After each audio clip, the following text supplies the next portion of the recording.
Hello everyone, I am Shivani Chauhan. इस video में हम लोग देखेंगे क्लास 7 संस्कृत की बुक का चैप्टर 1 सुभाषितानी।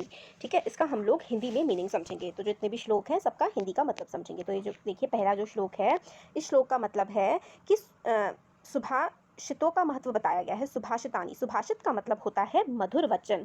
तो जो सुभाषितानी ये चैप्टर है ना, ये मधुर वचन से रिलेटेड है। तो इसमें हमें बताते हैं कि पृथ्वी के 3 रत्न हैं। पृथ्वी जो है, हमारी जो धरती है, उसके 3 रत्न हैं। एक तो हमारा क्या है, एक हमारा जल है, दूसरा क्या है, दूसरा हमारा अन्न है, हमारा जो खाना है वो, और तीसरा क्या है, सुभाषितानी यानी कि मधुर वचन।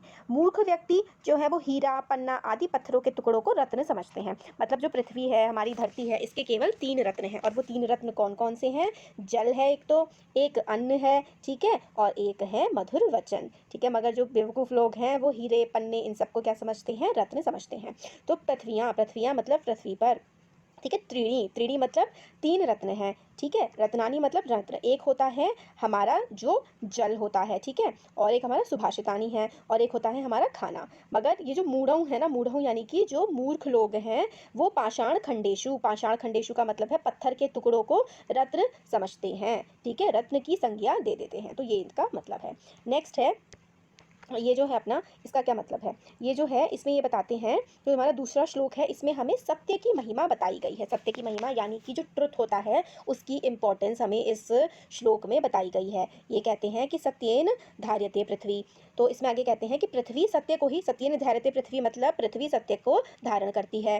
सत्येन तपते रवि, सूर्य सत्य के आश्रय से तपता है, मतलब सत्य से ही सूरज में तपन आती है। सत्येन वाति वायुश्च, वायु सत्य के द्वारा बहती है। सर्व सत्य प्रतिष्ठितम, और इसी प्रकार सारा संसार सत्य पर ही टिका हुआ है।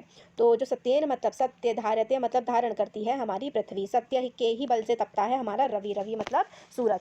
सत्य, सत्य की वजह से ही हमारी जो वायु है वो बहती है, और सत्य की वजह से ही जो हमारा संसार है वो टिका हुआ है, बना हुआ है। नेक्स्ट है, दाने तपसी शौर्यों च विज्ञाने विनयने। तो इसमें जो हमारा जो तीसरा श्लोक है ना, इसमें बताया गया है कि पृथ्वी कई सारे रत्नों से बनी हुई है, यानी कि क्या, दान, ठीक है, तपसी मतलब तपस्या, शौर्य मतलब हिम्मत, ताकत, और च विज्ञाने विनय, और हमारे विनय से, विनय मतलब हमारी सहनशीलता से, अच्छाई से। विज्ञान, नीति के विषय में आश्चर्य नहीं करना चाहिए। यह सभी रत्न और ज्ञान परमात्मा के दिए हुए हैं। तो मतलब हमें जो विज्ञान है, साइंस है, और हमारे जो मॉरल्स हैं, नीति मतलब हमारी जो अच्छे कार्य हैं, उस पर हम लोगों को अविश्वास नहीं करना चाहिए, क्योंकि ये सारे के सारे हमें किसने दिए हैं? ईश्वर ने दिए हैं, ठीक है। तो ज्ञान हो गया, तपस्या हो गई, बल हो गई, विज्ञान हो गया, इन सब पे हम लोगों को क्या करना चाहिए? विश्वास करना चाहिए। ये नीति के विषय होते हैं, ठीक है, और इन पर हम लोगों को मतलब डिस्ट्रस्ट नहीं करना चाहिए। ये सब तो हम लोगों को एक तरह से क्या होती है, ये सभी रत्न और ज्ञान परमात्मा हम लोगों को देते हैं, ईश्वर देते हैं। नेक्स्ट है, ये देखिए, तो ये वाला जो श्लोक है, इस श्लोक में जो है, इस श्लोक में सज्जन व्यक्ति की महिमा कही गई है। सज्जन मतलब अच्छा जो व्यक्ति होता है, उसकी क्या महिमा होती है, उसकी क्या इंपॉर्टेंस होती है। सज्जन व्यक्तियों के विवाद एवं मित्रता करनी चाहिए, असज्जनों के साथ नहीं, मतलब सज्जन व्यक्ति के साथ। अब ये वाला जो है, ये देखिए, धन धानस्य प्रयोगेषु विद्या। तो इसका क्या मतलब है?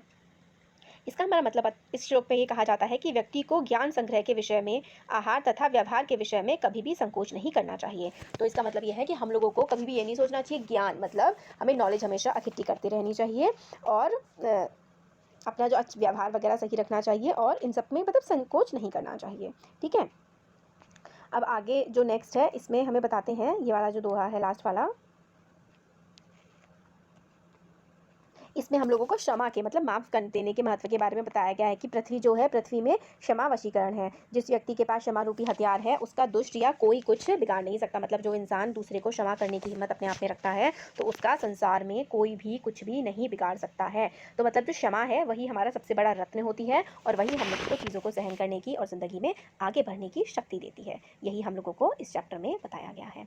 तो ये हम लोगों ने श्लोकों के जो है ना, वो अपने अर्थ समझे हैं, ठीक है, और जल्दी ही हम लोग इसकी एक्सरसाइज भी करेंगे।